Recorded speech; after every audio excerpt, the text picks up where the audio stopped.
Okay. Welcome everyone to Automate This. Hi, I'm Jennifer Lee, Admin Evangelist at Salesforce.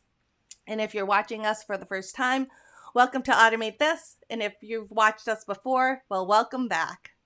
I'm coming to you live from our home studio in Boston, Massachusetts every month. And if you miss our live stream, no worries. You can catch this on video on demand back on the live stream page. This is our 5th episode of Automate This. So for people joining us for their first episode with Automate This, admins can hear how and be inspired by trailblazers who solve real-world business problems with automation. You can learn about and discuss best practices and automation topics that are top of mind for admins, like today's topic, and also ask questions and interact live with the presenters.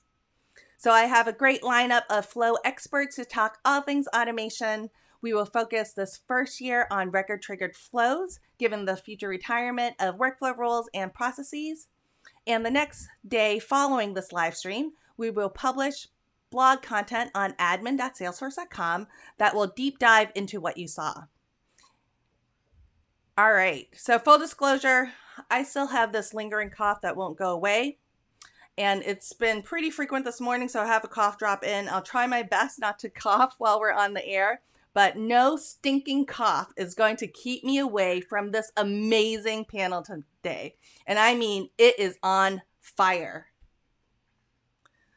All right, so best way to be notified when we live stream is to set your reminder on the live stream episode page. You will get a reminder by email the day of the event. And we will also post upcoming sessions on all our various social channels. All right, since live streaming is still relatively new to me, I want to hear from you. So I'll have a survey at the end. Please continue to share with me what you like, what you want to see more of.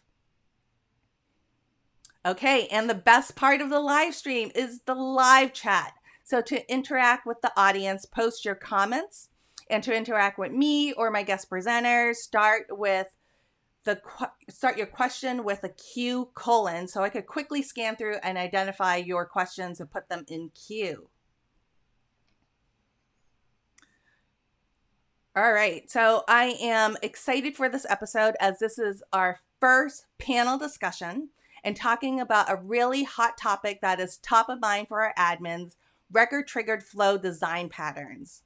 I see this question very often. Do I have to follow the one flow per object model like Apex triggers and processes, or so basically a one flow per object for a before save, after save, or delete? Or do I go with individual flows and use a trigger order to control the order of execution? So you are in for a treat today. I have Salesforce Automation PM on here, Jaffe, who will talk through our stance on the question, as well as 3 practitioners who are out there building record-triggered flows. So here's what to expect in this live episode. All right, we're going to meet the panelists. Then we're going to talk about one flow per object versus multiple flows. Then each of our practitioners are going to demo their design of preference. And then Diana will come in and talk about the Salesforce stance of this whole entire topic. And lastly, we'll do Q&A because I'm sure you will have a lot of questions for our panel. Woo-woo! So let's quickly meet our panelists today. We have Narender Singh, Salesforce MVP, blogger of forcepanda.wordpress.com, and Berlin user group leader. Welcome, Narender. We also have Karmel James. You're going to see her on the on Salesforce Plus on the How I Solved It limited series. So she's a golden hoodie recipient, as you can tell, and a marketing champion. Then we have Tom Hoffman, Salesforce MVP and Pittsburgh user group leader. And then lastly, we have Diana Jaffe, Product Management Director at Salesforce, and she is the PM for the record-triggered automation. So I like to have each of our panelists give a minute introduction of yourself, share how you got into flow. So Narender, we're going to start with you first.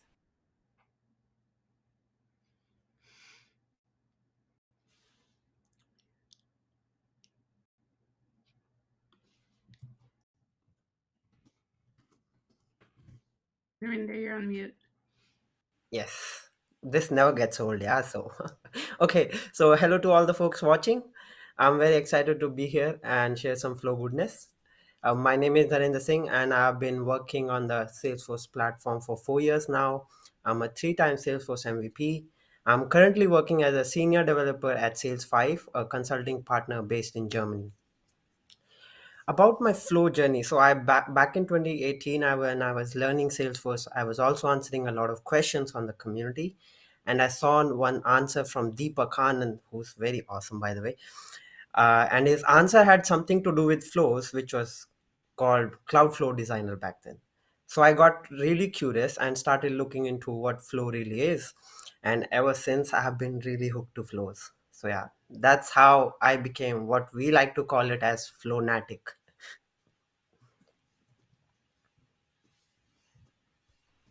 We have you next. Oops.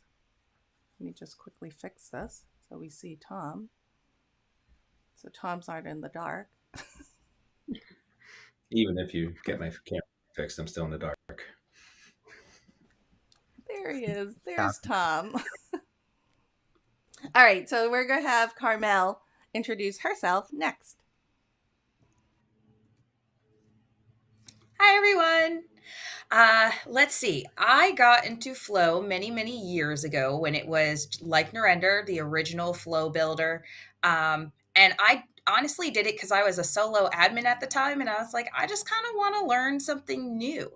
And as I progressed in my career as a consultant and now going back as a solo admin, it's just become my main point of focus in terms of automation that I want to build, right? It's giving me so much functionality and be able to see everything all at the same time. So as a Flownatic, I have some very strong opinions about how you build a flow, because after being in this ecosystem for 7 years, you see a lot of things and you want it to be beautiful. So that's my story.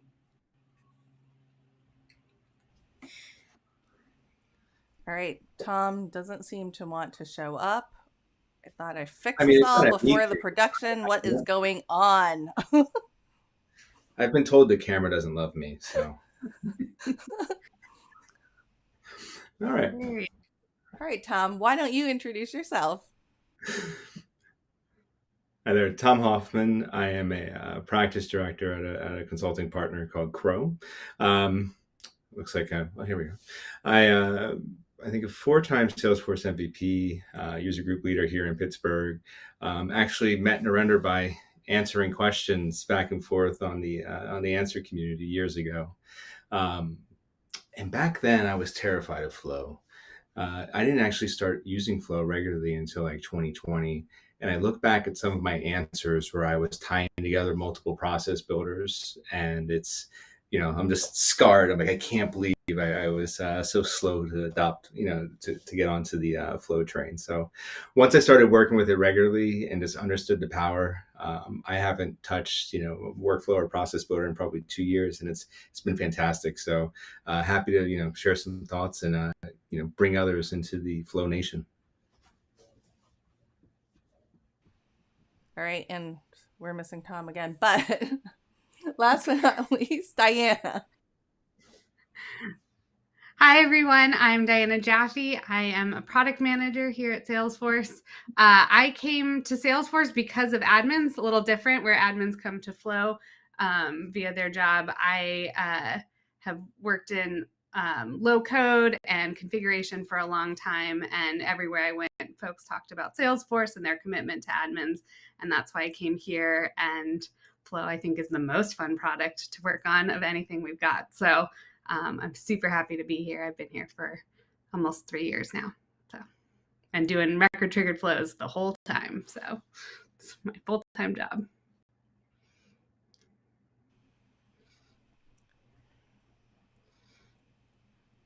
All right, let's get Tom back on here. I swear I went through this before our session. All right, nothing but technical difficulties, right? On a live stream. All right, so very excited to have all 4 of you on. So let's talk about the one flow per object design. All right, and of course, let me just fix Tom, get him back on. Great. I mean, people know he's on the best side, which is important. All right, so Tom and Karmel, you're both in this camp of the one object per. So what's the thought process behind that design pattern? And we'll start off with you first, Karmel.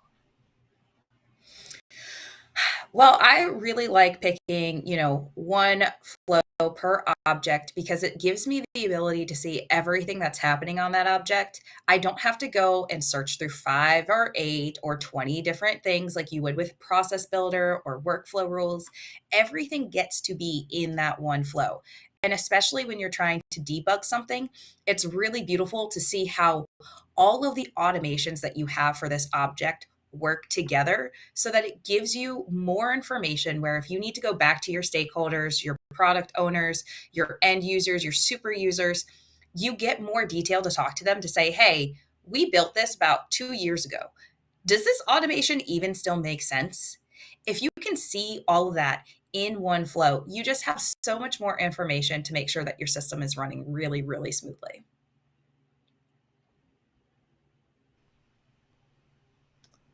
All right, and let's fix Tom again.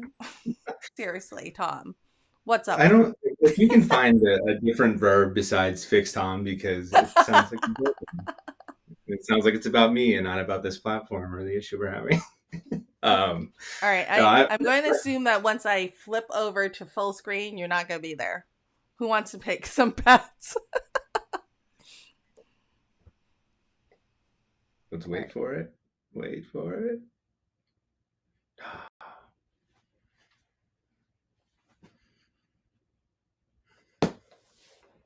There we go. All right, I exist again. I've been pretty solidly into one per design pattern ever since I saw Rakesh Gupta presenting on it at Dreamforce last year. It just really shook something, or really sort of connected with me, and in sort of bringing it to life, I've become really comfortable with the ideas that Karmel was talking about, sort of the simplicity, seeing all the automation in one place. But once you take that and apply certain things like standard naming conventions and understand how it can help you, organize your flows and list views, or applying the trigger handler class model from Apex to Flow, and sort of how easily it allows you to understand all of your automation from a single screen, I think it's the best place to start. And I think as people are considering design patterns, I think there's the best place to start is the one per object. And then when your requirements or business needs take you away from that, that's fine. It's a lot easier to go from one per to many flows than to try and combine many flows back into a one per model. So for me, this is the starting point for flow design, and then you can adapt it to your business needs moving forward. Thanks, Tom. All right, so now, Narender, you are camp many individual flows. So can you elaborate on why this is your preferred design? Yes. All right. So let's do this. First of all, a disclaimer and a warning. All the campers who are in one flow design or per object design, beware, just because you might lose some followers now. Okay, so just to start or give a bit of background, I was one of the very early adopters of one flow per design object. So I had my fair share of experiences, which led me to a conclusion that multiple flows is a better design overall. So in my analysis, for both the design patterns, I've done a one-to-one comparison around different aspects of process automation like performance, efficiency, architecture, maintenance, etc., etc. And that's what I'm going to share with you all today. So let's start with performance and efficiency. So Salesforce itself says that multiple flows per object design is considered to be better performant. Or in other words, entry criteria is supposedly faster than evaluating decision nodes. So for orgs with simpler automation or let's say simpler automation landscape, performance differential can be very little to negligible, but as the automation landscape becomes more and more complex, the more significant this performance differential can be. And also there are some other factors which I think also contribute to the performance of, so I'll be sharing more about them in the blog, so do feel free to check that out as well. And also what I think is multiple flows per object design also proves to be more efficient, because every for every create and edit, only those flows are executed where entry conditions are true, so which is in contrast to one flow per object design where the flow is executed for every create and edit and goes on processing each decision node. Moving on to our second point, which is architecture. So multiple flows per object design offers a better and more consistent modular approach all throughout, in contrast to one flow object design, because you cannot use subflows in before save flows. So there is a bit of inconsistency in adopting an overall modular approach. Third point, maintenance, which is so important. And we know that in a one flow per object designs setup, making changes to the flows can be a bit of extra work, especially if you have to reorder the logic in flows, because you have to delete the connectors, select the elements, drag the elements, reorder them, and finally connect the elements back again. On the other hand, this is very simply can be done by utilizing the flow explorer, and all you have to do is just drag the flows up and down to reorder them. So overall, for multiple flows per object design, making changes is relatively easier, and additionally it's easier to isolate those changes to a specific flow, especially when it comes to before save flows. Now working with teams, that's my next point. When you are working in a setup where you have one flow per object design, specifically for before save flows, it can be a bit problematic, especially if you have a team of multiple admins, because multiple admins cannot work on the same flow simultaneously. If they do, they would just override the changes. So as a result of this approach of one flow per design or one flow per object can impact your ability to add new automation feature or logic on multiple feature requests for an object. But this is not really an issue for multiple flows per object design approach, because your each change request would ideally be placed in one separate flows. And finally, moving to the last point, which is testing and debugging. So imagine you have multiple flows per object design. So this design really allows you to create smaller and isolated flows. It's easier to test and debug smaller flows rather than looking at the flow, giant flow, and seeing where exactly the flow error stop. And also the log that gets generated, you have to scroll significantly here and there to find the right thing, where what's going where. And if you have developers writing Apex tests for you, then it's easier for them to write smaller and easily modular tests for each flow, as opposed to writing tests for one giant flow. So this gives you more flexibility to create test sets for a specific set of logic instead of having to write one giant test class. So based on my overall analysis, I find that multiple flows design is a much better suited design for flow automation, especially for the orgs that are relatively more complex. Great. Well, thanks, Narender, for that. And we're going to bring Tom back in.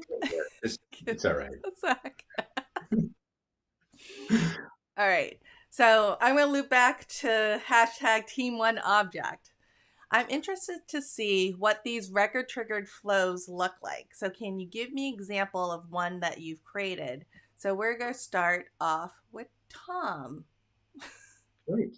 Very While neat. I'm back, I will just I'll say Narender made a lot of really good points, and I just wanted to add an addendum to them, and that is, in his opinion, um, a lot of what I totally respect a lot of all of those views, and I think there's benefits in all of those categories at both sides. From a performance standpoint, I think the measure it's pretty marginal on the difference between one per and a multi flow. And so I think that one is maybe as you get larger and larger in scale, you may realize benefits, but I'm not sure it's enough to necessarily write off one per. And I think some other things that you're able to do from an architecture standpoint, and you can see the screen here, this is all the automation in an after save flow that is tied to an account trigger. And so looking at these four decision elements, we have our trigger. These are acting as our trigger handlers. And now we're using subflows and actions as our classes, much like you would do in that classical Apex pattern. And so from an architecture standpoint, I think this is easy to understand and allows us to bridge the gap, both in language and in function with our developer friends as admins. And so we're starting to design and build in a similar manner. And then debugging, I'm able to debug everything on a single object from this one screen because I can hit my debug button, pick a record, and select create or update, and watch it go through all of the decisions, and I can see it process through all of the subflows as well. So from a single screen, I can do all of my debugging in one shot. This also allows me to see all my automation and how it's constructed without having to open a bunch of individual flows from the Flow Explorer. So for me, this comes back to, this is the best starting place. There's definitely use cases where you want to branch these off as your business requirements indicate. But I think always, we want to focus on having the smallest number of triggers on any object and to keep things simple. And I think this allows people who are coming into an org for the first time to have a clear understanding of what's happening. And so just to talk about the flow a little bit, you'll see that my trigger has no criteria in it. So when you look at it, it's just set to run as none. And then I'm going through each one of these decision elements and just asking a simple question. Do I have an account number yet? I have a tendency to entertain myself with my flow labels. So you'll see that I have it going through to pointing to the subflow. And the subflows are pretty simple. A lot of times you look at them and they're just simple actions, but sometimes they're not. And so if you go down through this decision tree and you see my sharing is caring decision, where I need to share this record with a user based off a lookup being populated, changed, or cleared, this multi-object sharing flow looks like this. So imagine if I had this flow repeated 3 times for the different input variables that I'm sending it, and what this flow on the screen would look like. Then imagine my update owner to manager here. I have a loop in this flow, I think, updating contact addresses. So imagine what this would look like on the screen with all of this different flow goodness happening. So for me, not only is the one per object sort of my starting place, I like to use the trigger handler class approach to the one per model just to keep this clear, concise view. It also allows us to componentize our flows so that we can reuse them wherever we need. As in the case of this multi-object sharing flow, I can call it from any object and keep using the same thing repeatedly as opposed to having to rebuild it every time inside of a flow. And I think I'll pass it off to Karmel now. All right. Gosh, the subflows are so beautiful. Give me a sec to Thank you. share screens. Hold on. Right. Awesome. So much like Tom, again, it's all about the single object. Now, I'm not going to say you shouldn't use subflows. You absolutely should. I'm actually just going to build it all out in one. I 100% agree with Tom. You have to make choices based off of your business process, right? You have to make choices based off of what makes sense for you. And what I really like to do is, one, I like to use auto layout. I used to hate it before. I don't anymore. It's made it so much easier and clearer to see everything, especially when you're with the one flow per object model. So I'm going to go ahead and scroll in because I know that this is super huge. But if I come in, I too only have on my record triggered flow, no starting criteria, right? If we go ahead and open this, you'll see I have absolutely no actions because I always want it to run. This is the only one that I want here. And the way that I use it is I pick one flow per type of trigger. I think that it makes it easy, or at least just you have three, one for create, one for update, and one for delete. From there, I go ahead and use a central entry decision criteria. And the reason that I do this is because it helps me understand from an entire object perspective what should be happening when automations are triggered. So if we take a look at this, my first action right now is just determining whether or not the close date was changed. I want to go through and I want to see if on this record, because it's an opportunity, what happened, right? But what about if you have all of these other actions that are independent of each other? This can act as your initial entry criteria, just like if you were to create multiple flows per object. And it allows you to, again, make sure that from an object perspective, should all of these automations be running at the same time? Should one of them be concurrent? Should another come after another? I like to think that this just makes it a lot easier to see, especially if, say, you're a consultant and you need to go into different orgs. This gives you everything you need to know right here and there.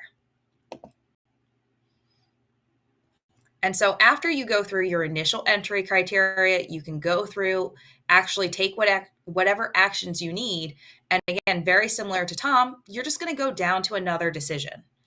If there's something else that should be running after that first initial one runs, great. Add in another decision criteria and keep going. In this case, I'm just going to determine if my opportunity was closed one.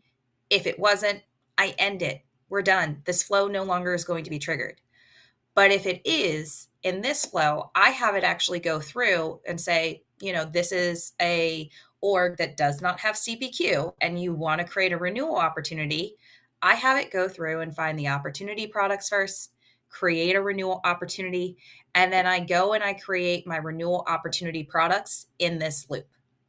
And so this loop is pretty big, and I can understand where you're thinking, well, what about if you have 8 loops? I totally get it. I like being able to see it from that one object flow so that when I zoom out and I go through debug, I can see, and sorry, that is very large.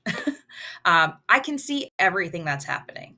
I totally understand, subflows make it really easy to just go in and open what's going in that subflow. But for me, I really like to see it all right here.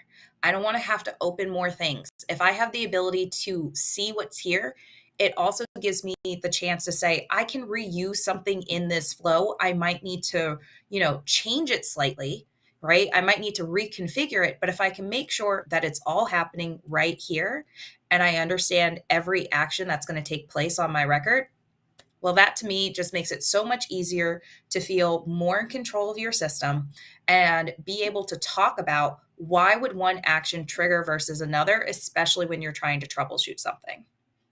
So team, one flow per object right here. I feel like it's the best answer.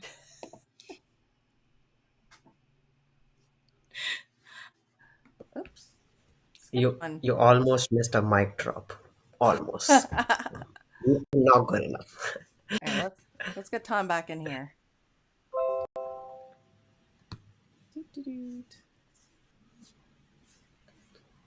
All right. I mean, Narender, you're very sad that you can't see everything all at once. Oh, wow. All right. So we can't just show one design pattern without showing the other. So we're going to have Narender join the party, and we're going to have him show us his record triggered flows. So give me a sec to change screens.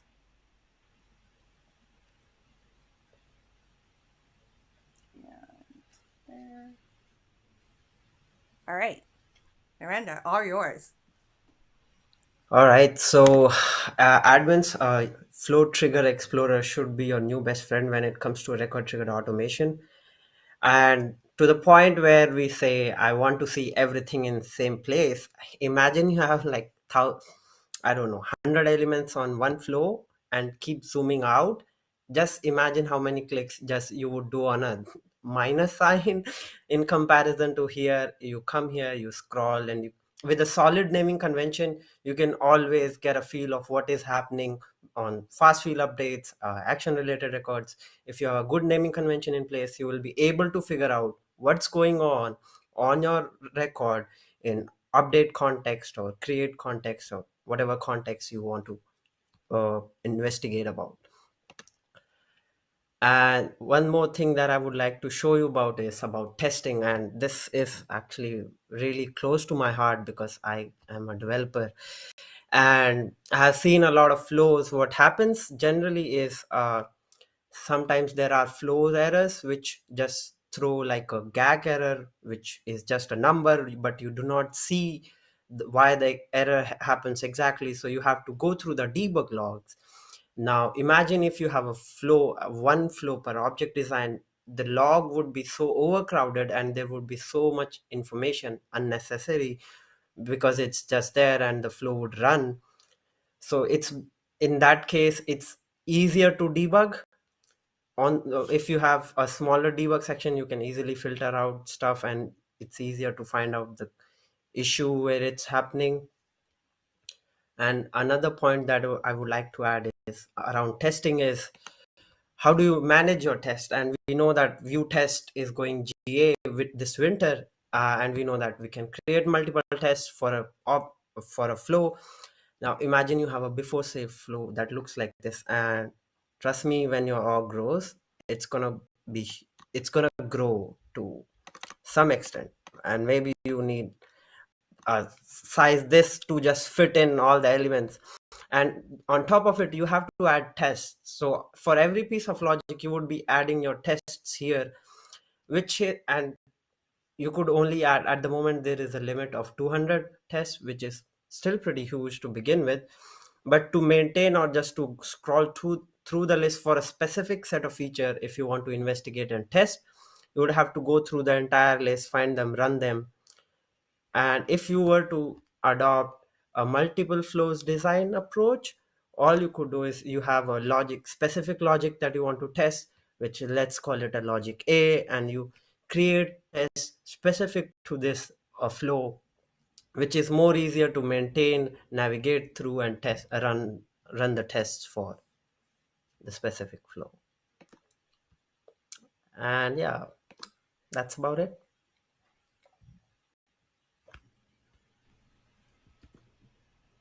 Great. All right. Hold on.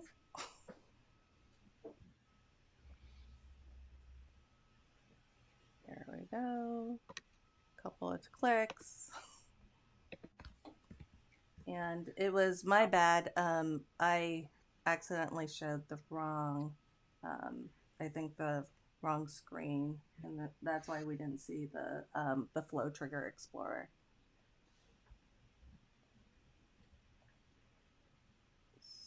So just give me a sec to do the screen change here.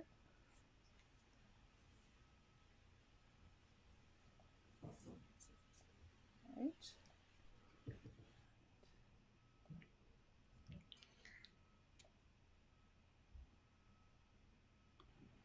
While we wait, can I ask a question to Narender?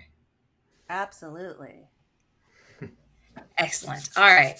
So I am obviously Team Awesome Admin, right?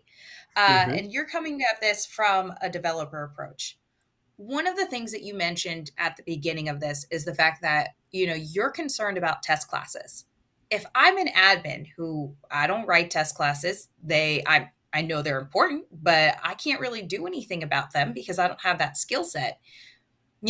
How am I supposed to be able to make sure that these test classes are going to be good if you're saying like go individual flow, use Flow Explorer?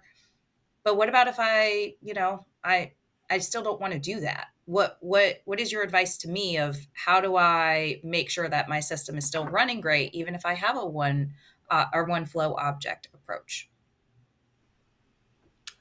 So thanks to this feature that that I just talked about, the test, maybe I can share my screen. I shared, but I guess it uh, missed out. We missed out on that. But yeah, basically you can create your tests in for flows, which is currently beta, but now in winter 23 it's going to be GA, and you can use that to create your tests. So now admins do not really have an excuse that we can't write tests for our flows. Please write tests. It will come handy in the long run. So yeah, so that way you can really ensure every time you have a change in the system, you go to the flow, regardless one flow or multiple flows, you can go to the flow, run your test, and make sure everything is in place and nothing is failing. So do I also need to be concerned if I have a set of developers that I'm working with and, I've got my one flow per object? If I make a change, do I need to be telling that to them so that they know if they need to update their own test classes because something else is running? So generally, when you have a team, the normal structure that I find across organizations is there are mostly CI/CD pipelines where you have a structure in place. Something gets committed. There are tests that are run for every change that you make in the org without actually moving those changes to the production. So anything that fails in the steps before deploying to production will highlight our it will fail, so everybody would know that this is failing, something has changed, let's fix it, and then the rest is all about communication, I think. All right. So thanks to the three of you for sharing your demos. Our Trailblazers shared their preferred design pattern, but what's your or Salesforce's stance, Diana? Thanks, Jen. I love this, and I love watching the comments in the live view because we are having just as vehement a discussion / disagreement in the comment stream as we are live. And I think this is giving all of you a taste into what it is to be the Flow product manager and try to get feedback from the community and hear all the different points of view and all the different very valid concerns and reasons, and how do we navigate all of those. So I have a couple slides. If we could get those on the screen. Oh, that's not you. Now we have Tom. Just when we need the slide, that's when we get to see Tom. We finally got him. All right. Let's get that. So I would say, if I had a nickel for every time someone asked me about this, I would be retired and not working at Salesforce anymore. Not really. But I would say this is the number one question that we get asked, and it's become a bit of a bingo game to see how soon it is in a release readiness live before someone asks this question. So it's something we've put a lot of thought and time into. And I wanted to give some background on where this started and why we've made the decisions we made, and also where we think we're going next. So when we were looking at whether to end of life workflow rules and process builder, what it meant to go with the flow, we talked to a lot of customers about their challenges, what they would need to move to flow. And I would say one of the most common themes we heard was something I would call complex trigger management, where it wasn't about implementing a particular action.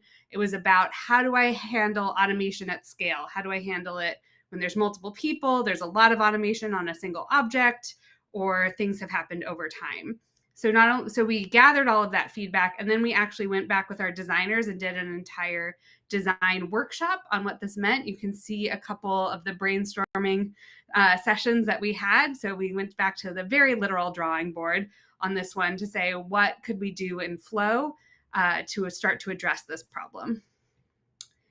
And so some of the reasons that we heard about why folks want to do one process per object, let's say, or things we heard was, well, it seems faster in Process Builder if I put them all in one place. So performance concerns were number one thing we heard. Ordering was another thing we heard. There was no way to order your automation. And then organizationally, which I think is a lot of what Tom, Narender, and Karmel were talking about, which is how do I just structure and organize my automation? And some folks like to put it all in one place. But we also heard why we don't like the one process per object, which was on the performance side. When we looked at the metrics, a lot of those process builder runs don't actually do anything. And we were spending a lot on initialization costs to load the process builder and everything in it, and then it would run through all the criteria and nothing would execute. That actually happens on the majority of process builder runs today. Ordering is a nice idea to put it all in one place in theory, but what happens if you come back 5 years later and you don't actually know that these things are supposed to be ordered, or they just ended up that way, and where do you put in something new? And then organizationally, a lot of people editing one process could get challenging, or you end up inheriting old automation that's very large and hard to read. So we decided, sort of the conclusion was, this is a standard that was useful to a chunk of our customers and people liked it, but it also was a design pattern that broke down at certain scales or for certain kinds of organizations. So our new goal became to give a more flexible set of tools to let our admins, to empower our admins to structure their automation the way that best suited their business and their organization, rather than issuing this is the one way to do it mandate that can come with some pros and cons no matter which option you pick. So we've implemented a lot of new features to try to address those initial concerns, and starting there and then letting the community and all of you guide what the true best practices should be as we learn and add features to Flow together. So some of those features, we have entry conditions. We've already talked about this some. So when we think about performance, one of the best ways to target your triggers is to make sure that you're using entry conditions. This is going to allow you to say, to not run any automation that's unnecessary. So if you want to keep fields in sync, you could run the automation every time and it could keep overriding the same field and doing additional DML operations, or you can use the entry conditions to really narrowly target whether there's an actual change that needs to be made. So that's one of the best ways to optimize if performance is a major concern. We also, when you're setting up your triggers, have a lot of other things you can do to optimize, including our fast field updates or before save flows, our asynchronous path, which we can talk about later, and running only when the conditions are met. So using either the isChanged functionality or the box for running only when certain conditions are met. So you're not just sort of, again, doing repeat automation that's using up system resources. And we now have formulas, which was a big ask because there's a wider set of functionality that you can use that way. We also added Flow Explorer. So that was one of the big things, is what are all the things that are running already today if I need to go make an edit or an update? So we now have a tool that lets you see all of the automation that's going to run on a create, edit, or delete. And we also added it to Object Manager, which is super cool. And lastly, trigger order. So we added the ability to set independently an order on an individual flow that ensures that flow A can run before flow B. And so you don't need to put automation in one place in order to ensure that it runs in a particular order, though you still can if that's the thing that makes sense for your business use case. And then we pulled it all together. So now, as of the last release, we have a drag and drop reorder. So if you don't want to go in and set those numbers individually yourselves, you can go straight to Flow Explorer, see the order that it's going to run in, and then drag and drop to change it. So when we revisit some of the initial reasonings why, we can see the ways that these features map to some of those initial concerns. So for performance, we've added entry conditions, and we've also done some behind the scenes work to work on lowering initialization costs. We have more to do there. We're always working on that. We added trigger ordering. That was a very straightforward addition. And then lastly, organizationally, we're continuing to add to Flow Trigger Explorer to try to give you insight into what's already running in your organization and not just thinking about adding new automation. So what is our recommendation at the end of the day? That was a long narration, but we like to say that you should structure your automation first and foremost based on your business needs and what makes logical sense. So automation that is related to each other should be grouped together before anything else so that it's easier to maintain in the long run. But the other important thing to know is that maintaining a documented and structured approach, whatever it is, if it's one flow per object, many flows, splitting out into before save, is more important than the particulars of any one approach. So something structured, something that matches your business needs is the most important thing first. And then you have a little bit of room to play depending on your specific needs. Some of the common considerations that we hear, again, performance. What does your maintenance and change management? Do you expect this org to grow significantly? And how are you going to prepare for that? How are you going to interact with pro code? How are you doing your test cases? A lot of the things we've already talked about. So we have a link here to our architect's guide if you want a lot more details on our thoughts here. And I think we can turn it back over to Jen to start the Q&A. I'll also share that I've heard all kinds of ways that people have structured, even beyond the approaches here. So we can also talk about alternate approaches if you really want to hear the whole range of ideas. Great. Thanks, Diana. All right. So you now heard from 3 Flownatics and our Flow PM on what their thoughts are on this very hot topic. I'm sure you have many questions, so let's transition to the Q&A section of this episode. As a reminder, please start your questions with a Q: so I can easily identify your question amongst the chat. And there is a lot of chat that I'm seeing in the audience, and this is awesome. So we're going to take a quick moment to flag them all, and we'll come back in a couple seconds.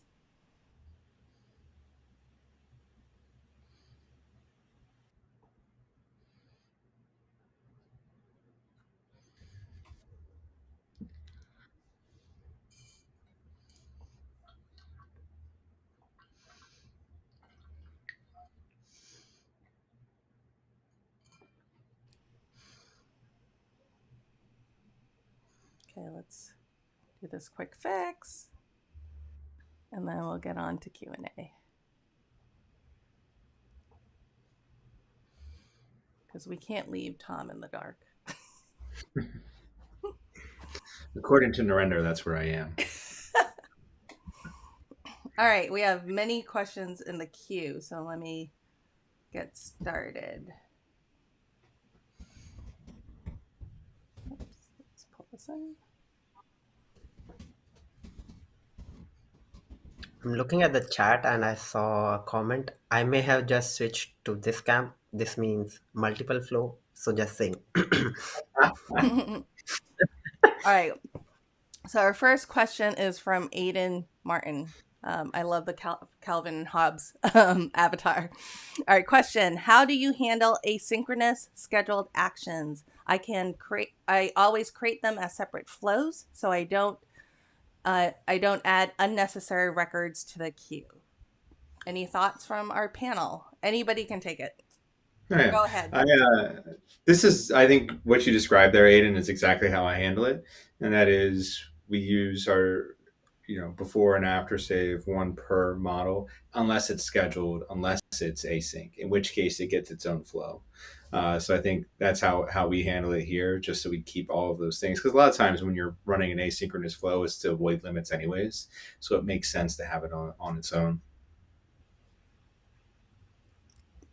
All right, anybody else want to comment, or I can move on to, go ahead, Karmel. I agree with Tom, especially if it's scheduled and you have a really good naming structure for how you're naming all of your flows. Like I like to name it object and then what type of flow it is. Is it a record triggered? Is it a scheduled? So that way, when I'm trying to troubleshoot, I can see everything very clearly. But there's no need to put that in the same flow as everything else, because yes, you are probably going to run into limits. That's going to cause a lot of issues. Go ahead and put it in a separate flow. Let it be its own thing, because that's how it's being triggered. Great. All right. This is great. I'll chime in and say we've looked at the design of how, because both Process Builder and Workflow rules included the scheduled things in the same thing. So we did that in Flow, but this is something I've heard. So I'm glad to hear it confirmed, and sound off in the comments if you think we should design the UI a little bit differently, because it's on my list of things to revisit and see if we can more match what the community has kind of found as the best practice as we go. So definitely let us know. It's up for discussion. All right. Stewart. Okay, Stewart has a question. Will Flow ever become so smart, Einstein smart, that it will tell you that you are going to hit limits as you're building something really stupid? Oops, that will go over 2,000 records, etc. I'll say it's my goal to get rid of the 2,000 element limit, which is a more achievable target, I think, than an incredibly intelligent flow analysis AI Einstein engine. So that is a much more imminent goal. However, I do think that there's a lot of opportunities for process mining, for looking at flow and kind of having more analysis available in the future for that limit in particular. We do have some warnings when we think you're doing something silly with loops. So definitely always check the little yellow warning symbol. And if anything like that shows up, take a good hard look at your flows. But also for that limit in particular, I would much rather just see it go on its way. If I can add something here. Mhm. So yeah, there is a extension, a VS Code extension built by Ruben, if I remember this correctly. So you can actually use this extension, pull your Flow XML. This is like developer stuff, but you can do this and create your rules. So this extension basically goes through the metadata of your flow, checks if there are loops, queries within the loops, DMLs within the loops, highlights them, and a bunch of other stuff. So for now, you can use that extension because we don't have the AI smartness yet. All right. Our next question is from Janet. If you have one flow per object, if you have the one flow per object isn't firing every time versus being able to control when it fires, if you break them out and use Orchestrator? I think maybe Flow Trigger Explorer there, and yeah, that's true. And I think there's some other questions and comments around, isn't there a trade-off then with multiple flows and then having, sort of reloading, sort of a requerying the same data? I think so far the tests have shown from a performance standpoint that it's like less than 10% difference when run over a sample size. I think of 100 flows using 10 flow triggers versus 10 decision elements inside of a single flow. And shout out to Luke, who had done all that testing and is available on his blog, which is mentioned in the blog for this session. So the performance gains there, I think, are pretty negligible right now, and they're far different than what they used to be. Say using a flow trigger versus process builder, workflow, and things like that. So I think the performance gap's pretty small there, and in that model, the preference for me and Karmel is being able to have a clear understanding of all that automation versus on the separate screens that Narender prefers to click into everything to understand his automation. All right. Next question is for Narender from Barry. Narender, you said there's performance advantages to controlling which flows execute. Isn't that offset by the need to call the same DMLs, e.g. update records multiple times? So basically, what I'm trying to say is, if you update or edit any, create any record, your flow, the whole concept is you just create a flow and do not set any entry conditions. So, and if you do not set any entry conditions, the flow will run regardless of if it has to evaluate or do something or not. But if you have decision criteria or entry conditions in multiple flows, then in that case you limit the execution of flows that are supposed to run within the transaction. What happens in the flow is a different conversation, but basically what we are trying to do here is optimize and make your transaction more efficient in terms of what you do in your flows. Great, thank you. Hope that answers your question, but feel free to reach out. We can have a conversation. Okay, so our next question is from Andrew. Any suggestions on building flows that require logic relating to multiple objects? Update multiple objects in one flow or separate logic into individual flows? Yeah, Jen, I think you and I covered this before. There is actually an automate this session on this where we talk about building a multi-object sharing flow, but the same sort of step-by-step instructions to building a flow that can take inputs from multiple different flow triggers can apply to any business case and any logic. It's just a matter of having an input variable that defines your object name and then a very generic input variable that takes your record ID. And then you start with a decision element that decides which object you input. And then from there, you route it to the correct logic wherever it needs to go inside of your flow. So yeah, it's a really solvable problem. And it's really cool when you can componentize your flows to be able to use the same thing for multiple objects. Okay, we'll see if we can get that How I Solved It episode with Tom added to the chat. It's How I Solved It in my other series, Tom.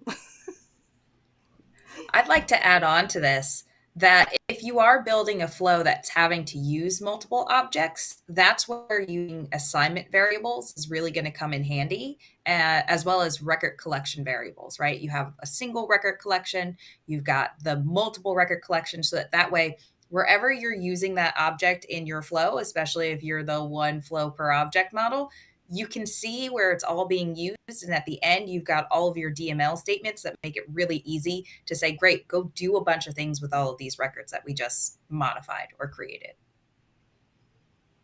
Great. Thank you, Karmel. All right, our next question is from Chris Harris. Not directly related, but when will flows handle date time fields fully? Now copying a date time via a flow doesn't work and end up having to copy as text and then use workflow to move it into a date time. So we're going to have Diana answer that question.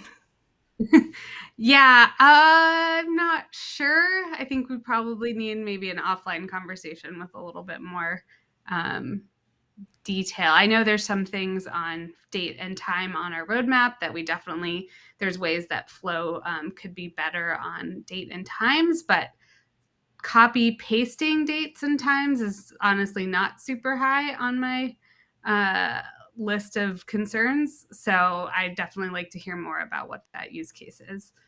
Maybe we could do that offline afterwards. So yes, Flow could do a better job handling dates and times and time zones and other things. So that's definitely on the radar. Copy paste is not super high. So I'd love to hear more about that use case. All right. So we'll have Chris reach out to you directly. Yeah. This isn't really a question, but I want to bring it to Narender's attention that his brother is watching him in India. And is very proud of him. Thank you. Team Narender. All right, next question is from Eric.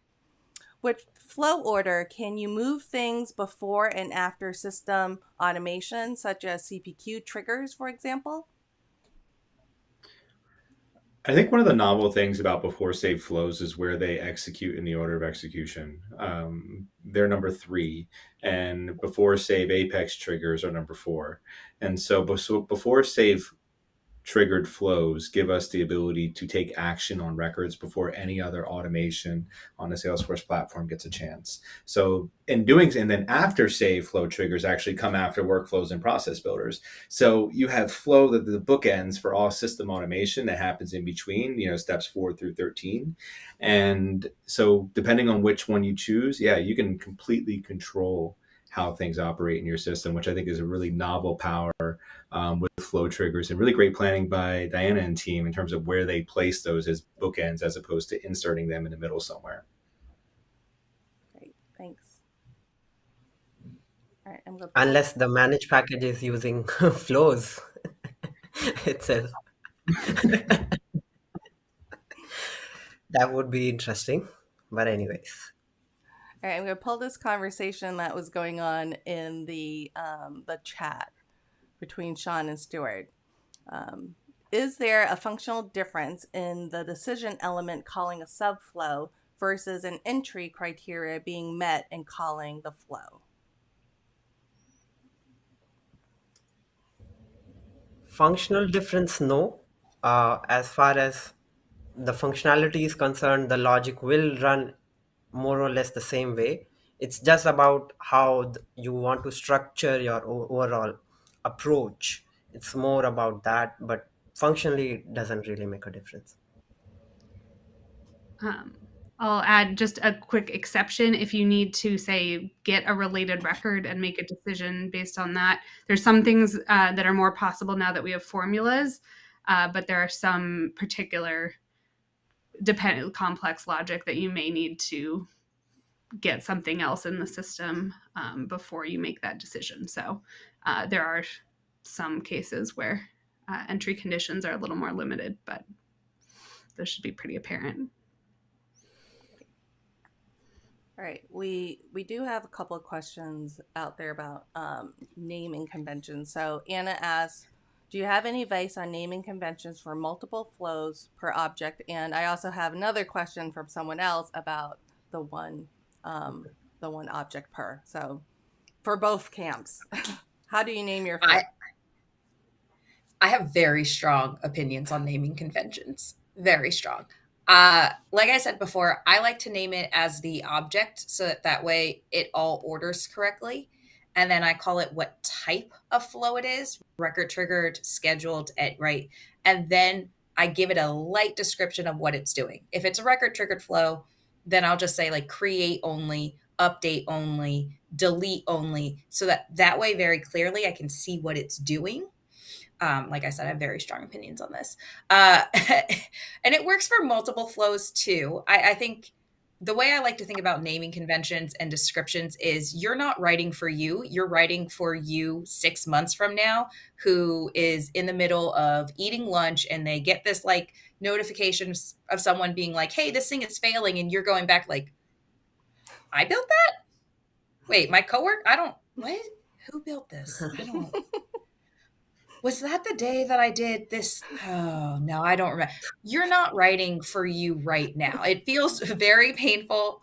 And I know, but like, if that's the truth, is like, you will literally show up a year, 6 months, even a week from now being like, I don't know what I built. So making sure that it's clear and concise and very descriptive is easy. And then always use descriptions. There's a description box, write the description. Answer who, what, when, where, why, how, right? I'm more than happy to talk about this offline because again, strong opinions. This is what makes having a one flow easy, because if you have strong naming conventions, you know everything that your flows are doing. It's totally fine. Yeah, so we just did this practice for one of our customers. So also you need to sit with your team and come up with what are the best ways you want to do this. There is not a really standard guideline to name it. You can call it record triggered, or you can just use a abbreviation like RT. So it really depends, but it's always good to have a naming convention. Like I said, I would use a must, but again, it's subjective.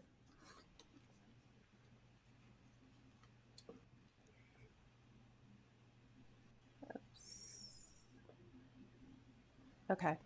This question is for Narender from Anna. In your opinion, multiple flows approach should be used in every org, or are there any cases when it's better to use one flow per object?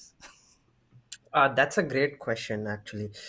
And I think you can actually use the one flow per object design to some extent. So I would say for a relatively smaller org, when I say smaller and enterprise, the difference is you don't have like too much complex automation going on, too many business processes happening, too much large data volumes. So those are the things which kind of gives you a clear perspective if you can use the one flow per object design. Also, it depends on your team, your organization structure. If it's simplistic, then you can definitely use one flow per object design. All right. I know we're running over, and I've asked the team beforehand if folks can continue on for a little bit. So that's why we're still answering all your questions. So Aiden has a question. Validation rules and flows evaluate to false, but standard validation rules evaluate to true. Any chance this will be updated in the future, Diana? No updates at this time. That's a tricky one because legacy is real. So once you have something that acts a certain way, trying to, even if it would make more sense in the future, we can't just break everything that's already going. So, yeah, it would be a pretty big change to do, but I admit it's annoying. It's very confusing. Yes. Yeah. I vouch Yeah. for that.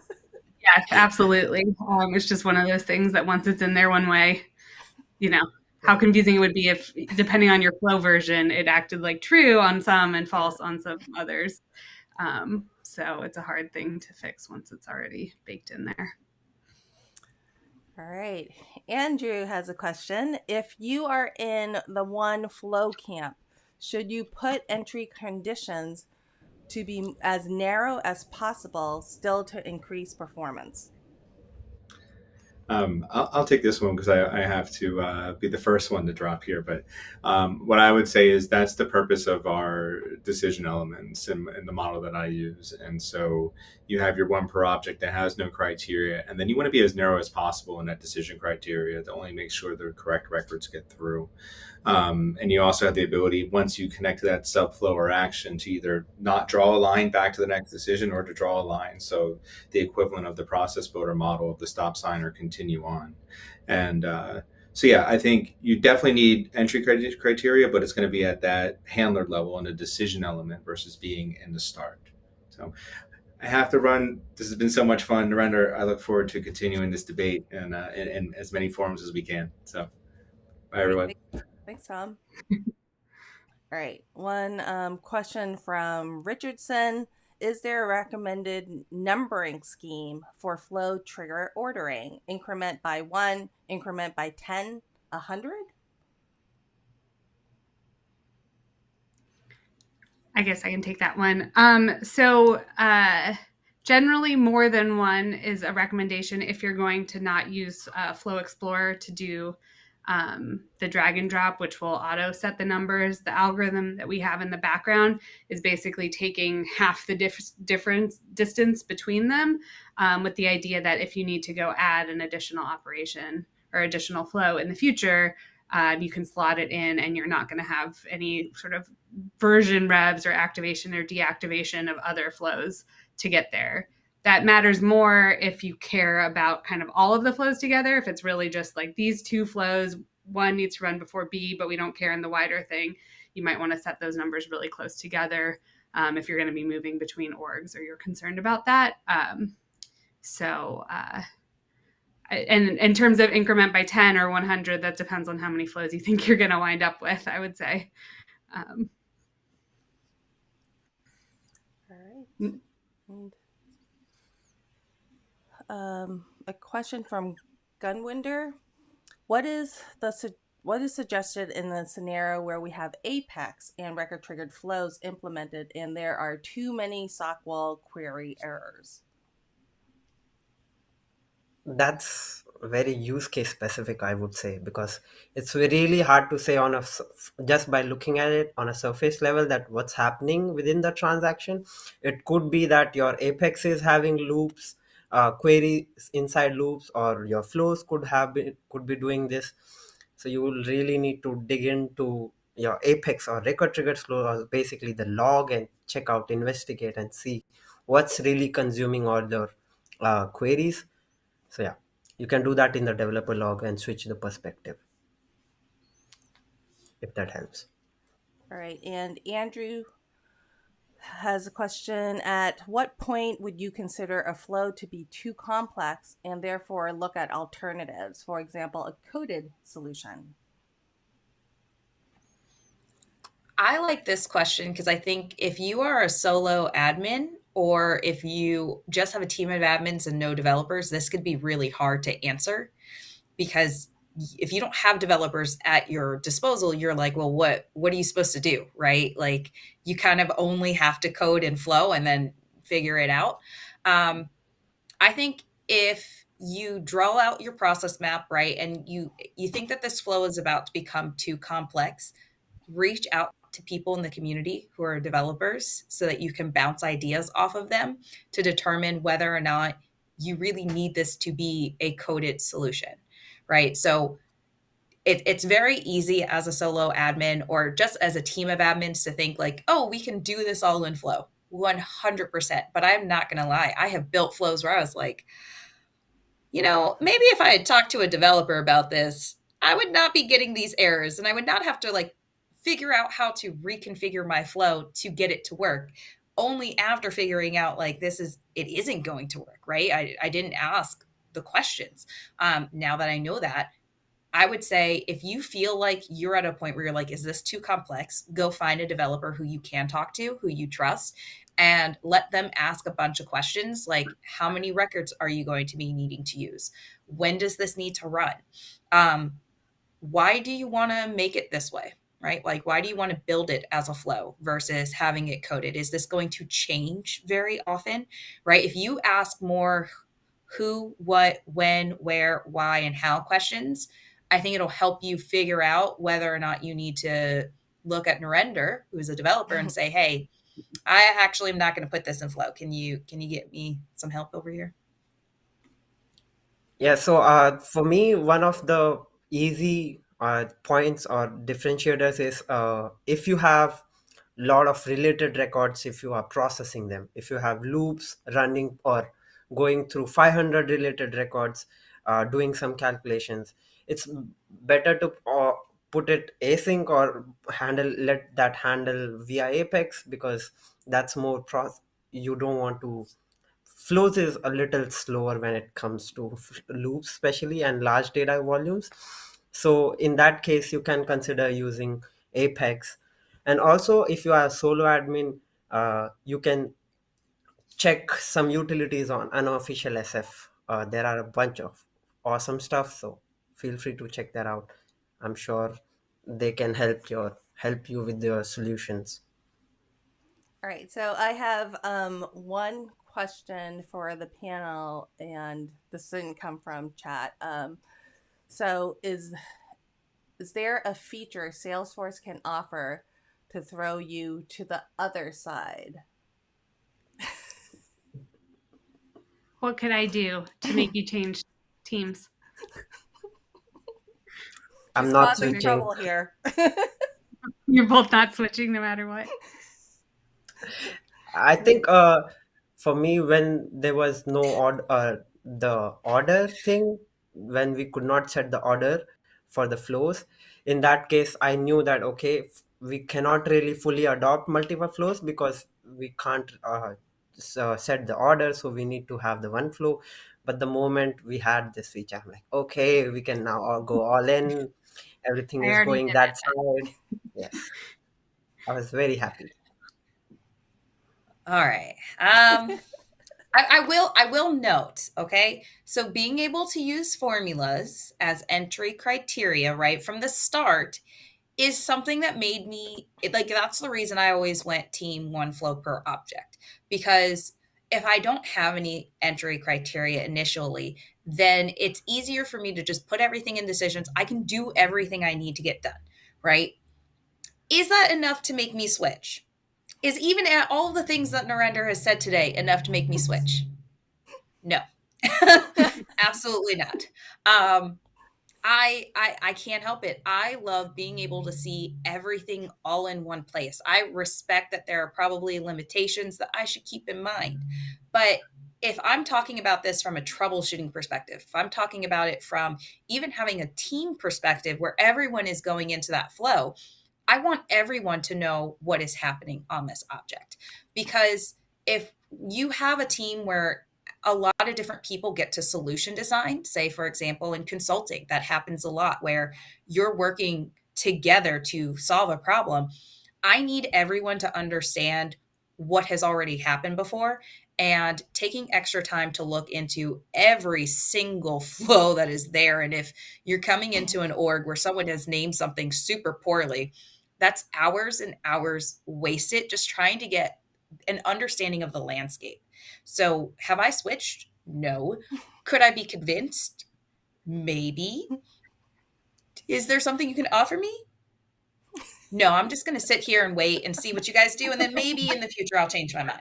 Reserve the right to change your mind. Very fair. All right. Challenge accepted. All right, let's close this one out.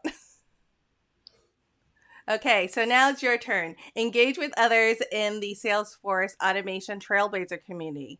Also visit our automation resource page on admin.salesforce.com. And lastly, get hands-on in Trailhead with the record triggered flow module.